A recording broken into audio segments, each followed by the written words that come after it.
Hi everyone, this is Raven Shadowhawk and you're listening to Smut with Brains, my chance to chat with you about all the things that interest me as an author of erotic fiction.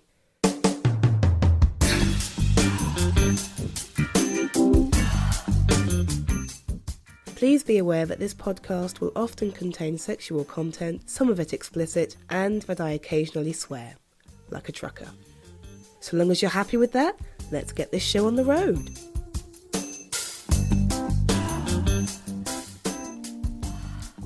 What's up? Episode 6 of Smut with Brains. I am Raven Shadowhawk and it is Wednesday, the 1st of February, as I record for you today. Whew, yes. Sorry it's a little bit late. It's been a very, very busy week, not just for me, but for the shared brain and for Ileandra as well. All of those lovely, jubbly things I will talk to you about as we go through today's episode. Oh my God, the 1st of February. So yeah, the month of love, or whatever people call it, Valentine's Day and all that shit. But do you know what else? Another reason I've started to hate February? Fucking 50 Shades of fucking grey. 50 Shades Darker is out on the 10th, I believe, the film. And again, they've put it close to Valentine's Day. They're billing it as this incredible romance story that's gonna melt hearts and show everyone just how wonderful relationships can be, even if they're alternative. La la blah, fuck you. I can't believe quite how wound up I am by this, but there it is. That's the truth. I mean, even across the weekend, I'll talk about this a bit more later on, but DSB was with their mother, which meant I was there too, obviously, and we were talking about relationships and how people change as they grow older, and Mum was saying that once upon a time she really quite liked stories like 50 Shades of Grey and Twilight. Do you see the theme here? But she has since come to realise that these stories don't depict healthy relationships and that she now dislikes them intently. And I'm like, oh, Mum, you've grown. Good for you. Obviously, I didn't phrase it quite like that, but there was a moment of, I don't know, pride, I guess, at realising that my mother had learned what I've known since the second I picked up those fucking books.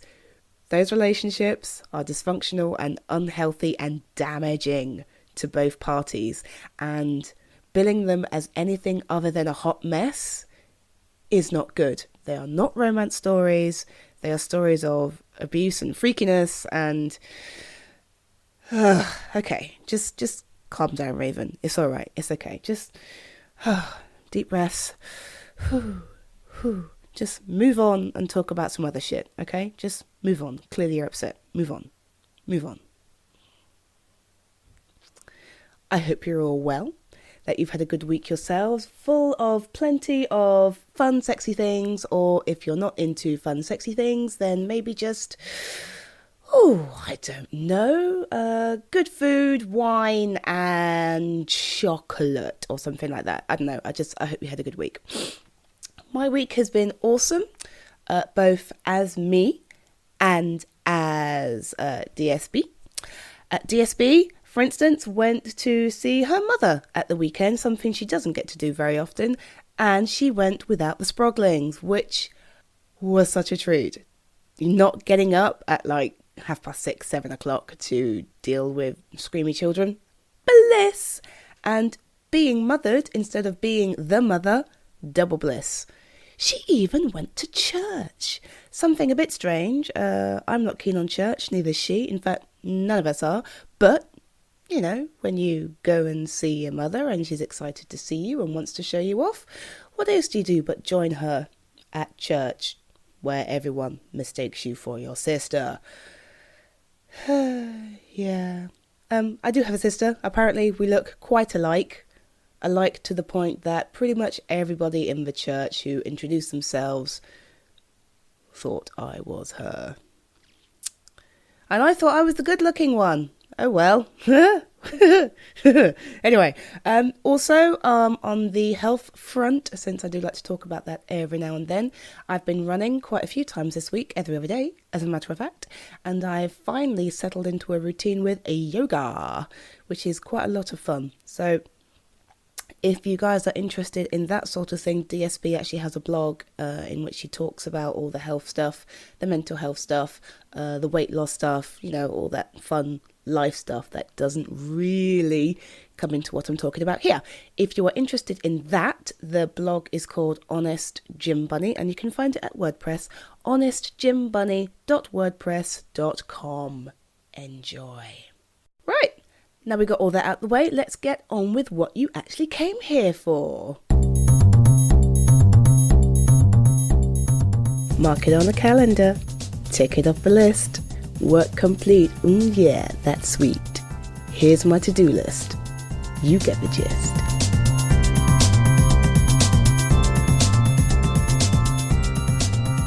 Yes, I told you it's been busy, and I can tell you exactly why it has been busy. Lots and lots of things have been happening.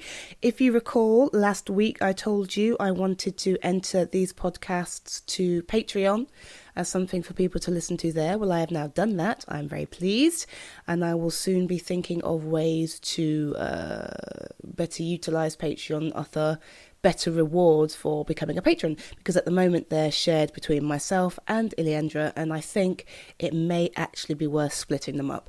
I don't know, we'll have to have a discussion. The other thing I did was finally do some work on my collaborative project. I've actually named it as well. I'm so chuffed. It's all looking pretty damn delicious. I now have a Scrivener file where I have figured out exactly how I want to break things up. So my project is now called Learning the Ropes. I decided I liked that best. And my primary character is called Shona, a name I particularly like. And I've actually broken it down into plans. So remember before I talked to you about separating the story into acts and working through it that way? Well, what I've done is I've given myself 1, 2, 3, I'm just counting it, 5 acts within the whole umbrella of Learning the Ropes, and given each one its own title. And then each of those acts will be a complete story in of itself, charting Shona's journey through her leaving her vanilla relationship and moving into a DS relationship with her sub. I haven't named the sub yet. I have this issue with names. They have to speak to me in a very particular way before I know whether or not they're right for a character. But Shona works well for my main character, and I now have profile information for her ex-boyfriend, for her best friend, and for the sub. Ravens doing the good stuff. So the first act is called Breaking News.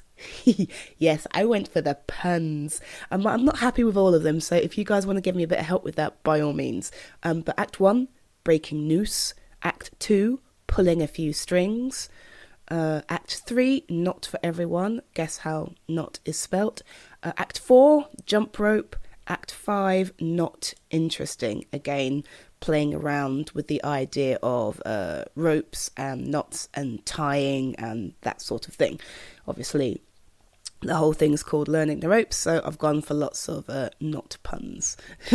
Some of the other ones I've actually got on here is Not For Me and Afraid Not and I Shit You Not. I'd really like to use I Shit You Not just because it made me giggle.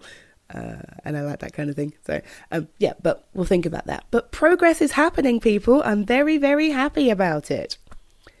The other thing I wanted to do was finally get some work done on Smexy Snippet number 6, Guess Who's Coming to Dinner.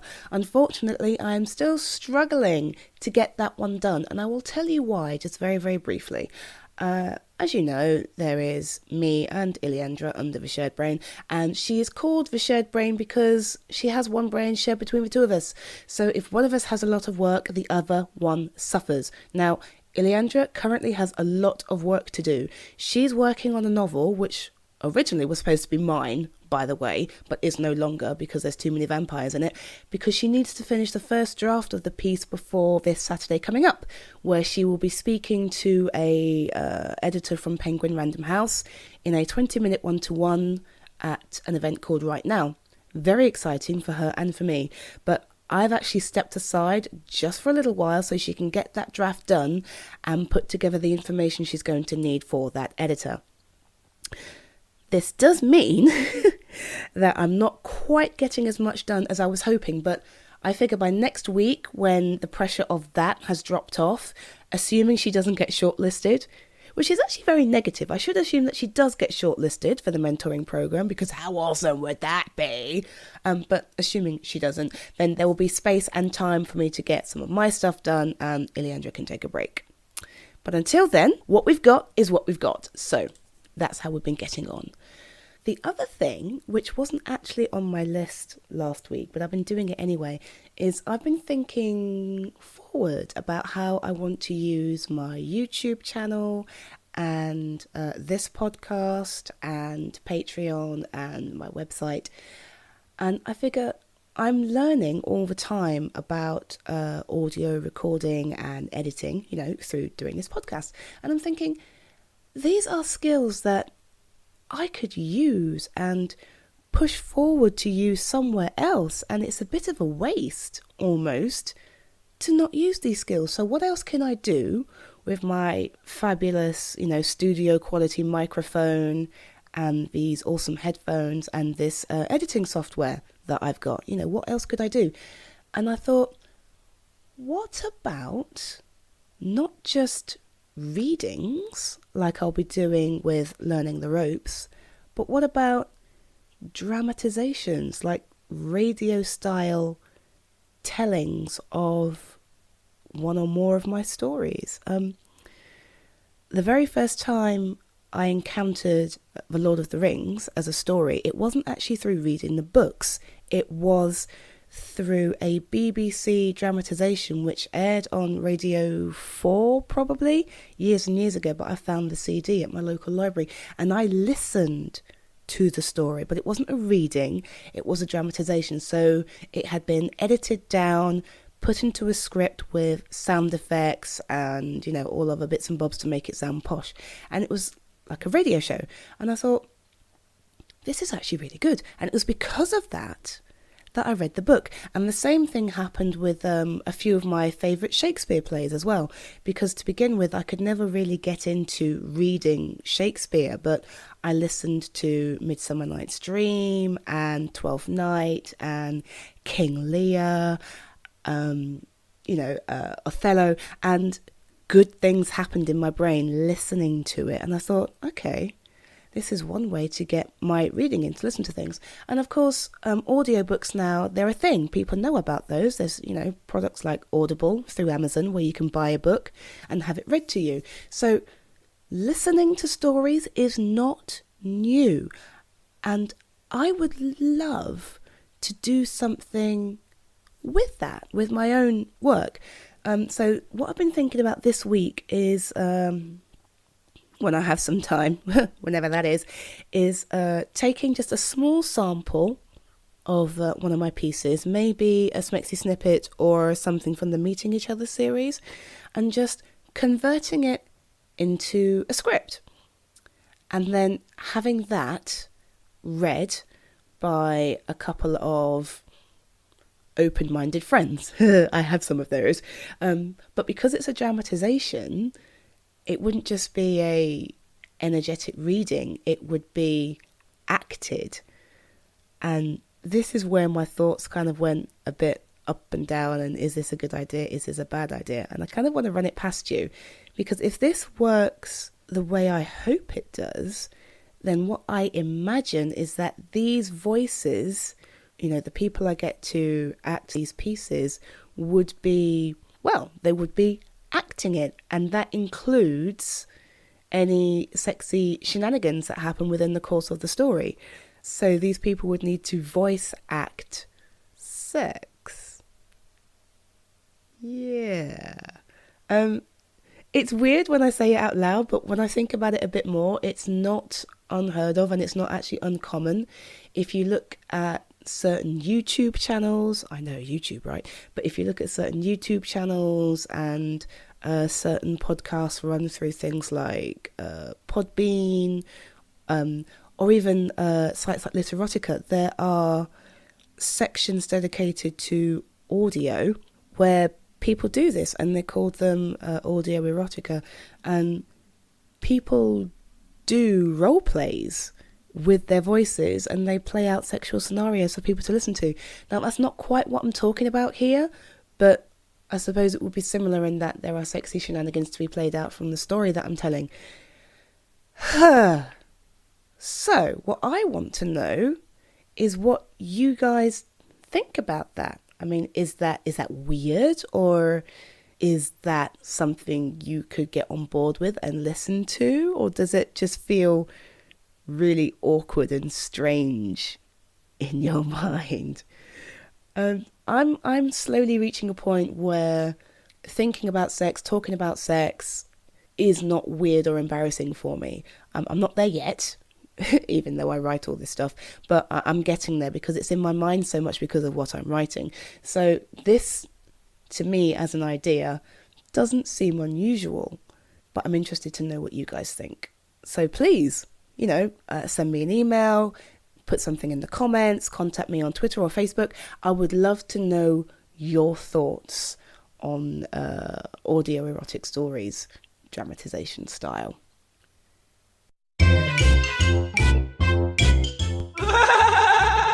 Things that make me laugh.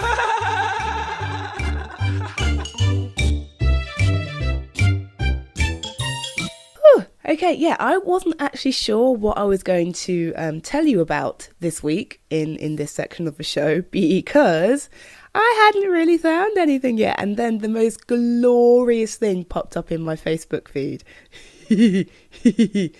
So I've got to share it. Let me just go find it.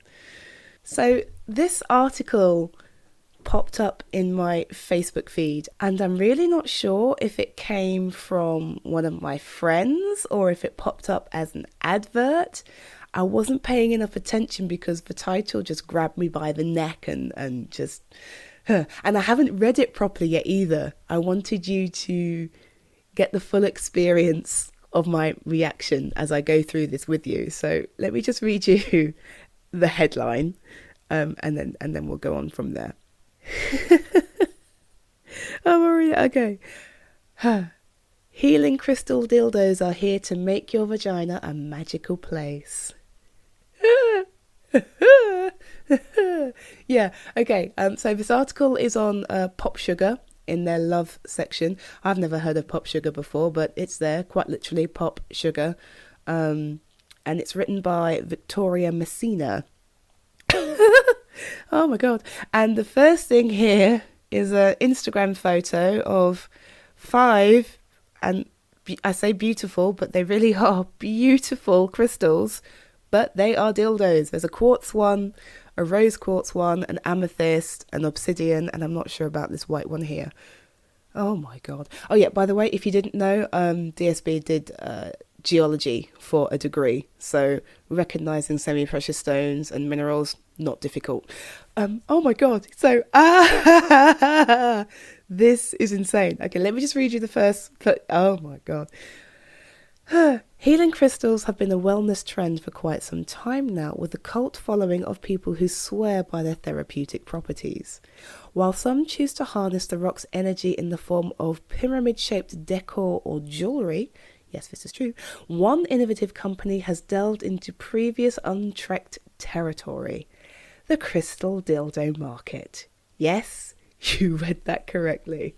Oh my fucking God, this is great! Chakrubs dubs itself the original crystal sex toy company. Oh my God. With all of its products being made from 100% pure crystal. Chakrubs derives its name from chakra, the Sanskrit word that describes energy wheels. The company produces handmade dildos made from precious minerals like rose quartz and pure amethyst, which each provide their own respective healing properties. Oh my God. The best part about these dildos, they practically double as home decor. I disagree. So you totally avoid the awkward moment when a visitor spots your self-pleasuring gadget on your bedside table. Okay, I have several problems with this. One, first of all, no, it doesn't. If you've had it shoved in you, you don't want it out on display. Second of all, why would a visitor be in your bedroom? Third, why would you leave your self-pleasuring gadget out on the bedside table? People, you have pillows, you have space under the bed, you have underwear drawers. Where do people normally keep their sex toys? Not on the bedside table. Oh my goodness. Okay. Oh dear, let me just finish reading you the rest of it. Chakrab's official website states that using these intriguing toys results in learning to quiet the mind in order to feel subtle energies, develop emotional intelligence, strengthen self-awareness, and accepting every aspect of who you are. Sounds like fucking magic if you ask me. It goes on to explain how using them not only gets you off, but turns you on in a way in which you will remain turned on and awakened with a renewed sense of self-awareness and wisdom. Don't know about that. If I was going to buy a dildo, I think I'd just want it to get me off, really, and have done. Oh, God. Let's have a look. Sounds pretty convincing, right? Before you sit back and take a ride on the Crystal Express to Pleasure Town, allow us to remind you of the buzz surrounding Gwyneth Paltrow and her overpriced vaginal jade eggs. Good grief. In case you missed it, a gynecologist advised avoiding Paltrow's viral eggs because of potential health risks such as bacterial vaginosis and toxic shock syndrome. Do you know what? Good point. You're not... Oh God. There are certain things that are supposed to go in there and things that people put in there that they shouldn't put in there, and things happen. I mean, even tampons can give you toxic shock if you don't use them properly, but some handmade mineral dildo thing, not smart, in my opinion. Anyway, if you're interested in looking that up, then head to popsugar.co.uk, go into their love and sex section, then sexual health, and look for healing crystal dildos. Have fun. I must admit, the pictures, very pretty. I mean, the amethyst one is gorgeous. It's purple, but it's not a plain purple one. It's got swirls of white through it. And I must admit, amethyst is my absolute favourite mineral because it is gorgeous, and the amount of colours you can get on it is incredible. You can get blues, pinks, purples, whites, greens. They are just stunning if you get a good piece. So actually, it's a very pretty dildo. It's very pretty indeed. But yeah, I prefer to have my crystals and semi-precious stones not shoved up my foo-foo. Thank you very much.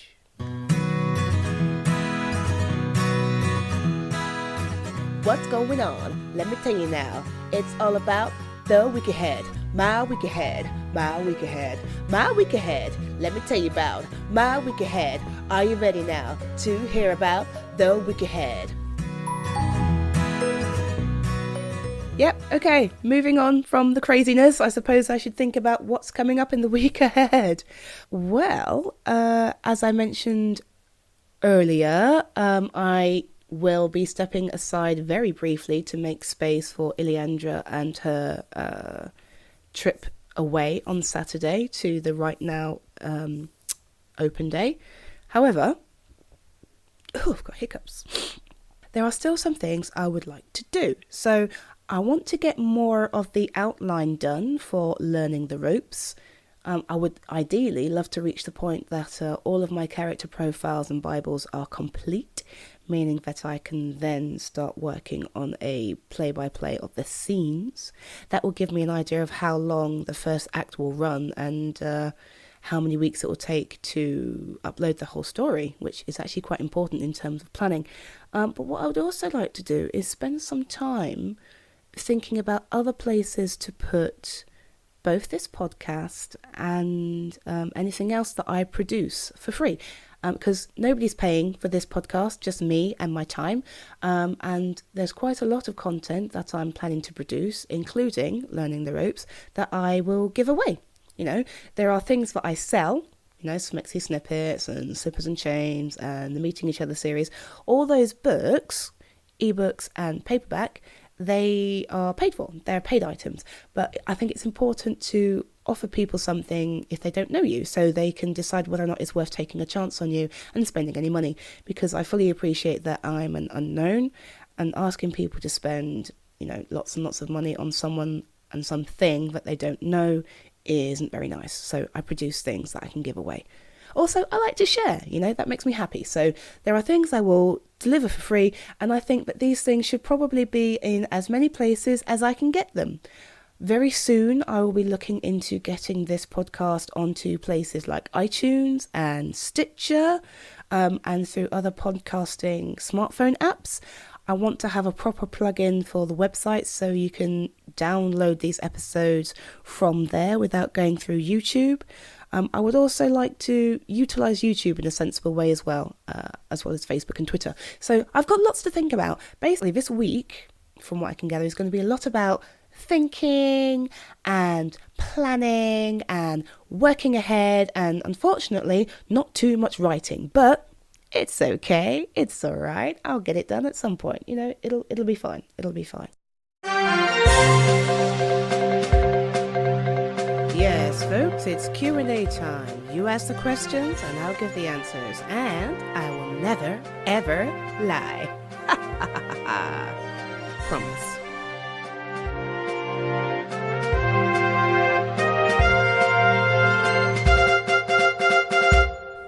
Right, 2 questions this week. Remember, if you have anything you would like to ask me, then please send your questions through. You can use the comments below, you can use Facebook, you can use Twitter, you can email me. Pick your preferred mode of communication and hit me with it. I would love to start answering your questions. For now, here are some that I picked up from earlier on. Here we go. First question. Do you want each book to stand on its own, or are you trying to build a body of work with connections between each book? That one. It's actually a nice, easy question to answer. When I first released Vicky and Lara, which was the very first story in the Meeting Each Other series, I had this idea that I wanted to tell a story of 6 people, all who know each other, and their stories do interlink. But each one stands alone by itself, because my plan right at the very beginning was to make a set of those books, like a box set, and that's what I've done. Meeting Each Other has 6 stories in it, with a bonus story if you get the full story version, and each story is linked to all of the others in some way, shape or form, whether through location, whether through characters, whether through character relationships. They all mix together, and I quite like doing that. Actually, I like giving people a world, if you like, to inhabit, and then taking them through a journey through that world. So, with Vicky and Lara, we had these 2 friends who later became more than friends, and then we had Vicky's brother, who at the same party where Vicky and Lara hooked up, went upstairs because he was a bit annoyed and ended up having cyber sex with his girlfriend, And then from that same party, Simone goes to work the following day, where she tried to pull and couldn't, and is getting really hacked off about that. And she vents those frustrations with her boss, who, bends her over his desk and has his wicked way. So, all the stories are linked together, and I quite like that. I haven't done that so much with Smexy Snippets, just because of the nature of those stories. They're supposed to be quick, punchy, turn you on sex stories, and there isn't actually much space within those to build character as much as I would usually like, or form bridges between stories, so I haven't bothered there. But in general, yes, I do like to have connections across my work. I suppose the overarching connection between all of my pieces is that it's Smut with Brains. Branding, there you go. But all of my work has, similar points to it. It's all inclusive, it's all safe, it's all LGBT friendly, it's BDSM friendly as well, alternative lifestyle friendly. All of those things feature across all of my work and will continue to do so, as well as other features like the humour, which I quite appreciate, and the fact that everything's English. But that shouldn't be too much of a surprise to you since I am British. That's where I live. So I'm not really going to say any of these things anywhere else until I have done plenty of research to make me comfortable doing that. So there you go. Question number 2. If you could tell your younger writing self anything, what would it be? Oh man. If I could tell my younger writing self anything, I would tell her, stop fucking hiding. Okay, relax and just write what you want to write. Don't worry about it. I remember when I was much younger, there was this fear of what I was writing and how it made me feel when I write, and it made me very uncomfortable. And it's probably part of the reason why it took so long for DSB to release me as a pen name, as a personality, because she was uncomfortable with me and embarrassed by me.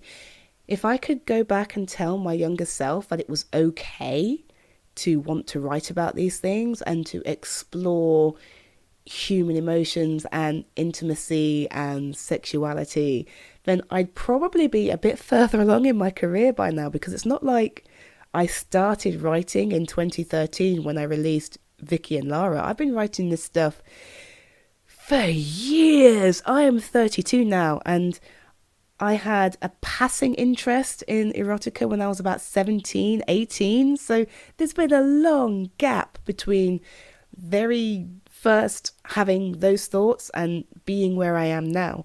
Granted, most of my writing when I was a teenager was fantasy based. That was Ileandra, getting on, getting by, doing her thing. But I was there. I was simmering beneath the surface, and my younger self just didn't want to let me go. And that's a little bit sad. On the other hand, though, I'm only 32, so I have plenty of time to go ahead and write more of the things I want to write, keep exploring the various things I want to explore through words, and have fun doing it. Booyah. So there we are. That's it. Thank you for hanging out with me today and listening and being with me. It's always very much appreciated. Remember, I'm available to chat with you whenever, however you like. I use Facebook, I use Twitter. There is also my blog and email as well. Please do feel free to get in contact. I love hearing from you, and it will be lovely to do so. For now, however, I will catch you all next week, and there is one thing I would like you to remember. Always practice safe sex. A punctured bouncy castle is not the best place for getting it on. Bye. This has been an episode of Smut with Brains featuring myself, Raven Shadowhawk.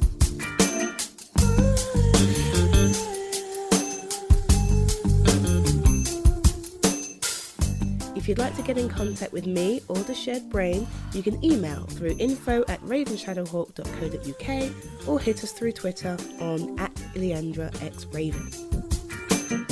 For further information and the episode archive, please visit www.ravenshadowhawk.co.uk. All episodes to date arranged and edited by Leah Osborne. Music for this episode sourced from bensound.com. Track title, Sexy.